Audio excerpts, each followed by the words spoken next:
काँग्रेस वगैरे आता कसं आहे सांगण्यापुरती काँग्रेस आहे. फक्त सांगण्यात हो, केले. भाजप म्हणजे आमचे बेडकर साहेब 8 वर्षापूर्वी हे झालं त्यांचं म्हणजे पराभव झाला. पण 8 वर्षानंतरून म्हणजे पूर्वी त्यांनी एवढी कामं केली. ते नगरसेवक नसून पण बाकीचा एक नगरसेवक इथं काय फिरकलेला नाही. प्रभाग क्रमांक मी 24 मध्ये. प्रभाग क्रमांक 24मध्ये असतो. म्हणजे मी इथला आहे प्रॉपर. काय सध्या इथली परिस्थिती काय आहे, काय चर्चा काय चालू आहे? इथली परिस्थिती म्हणजे इथं काय आमच्या इथं BJPचे सीट लागणार आहेत.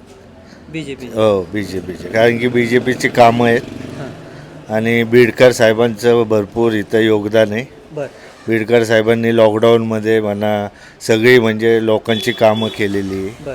म्हणजे लोकांना मदत केलेली आहे भरपूर. म्हणजे बीडकर साहेबांचं इथं चांगलं आहे चांगलं. एवढं. काही 24 प्रभाग क्रमांक 24 मध्ये कोण कोण थांबलेले आहेत? प्रभाग क्रमांक 24मध्ये आहेत बीडकर साहेब आहेत, परतानी आहेत, राजेश परतानी, नितीन परतानी, राजेश मोरे, बर. रवींद्र दंगेकर, अशा आहे मुलगा रवींद्र दंगेकर. पुणे महानगरपालिकेमध्ये काय सत्ता कोणाची येणार? सरळ BJPची येणार. मी पक्षाचा नाही कुठला, पण BJPची सत्ता आहे.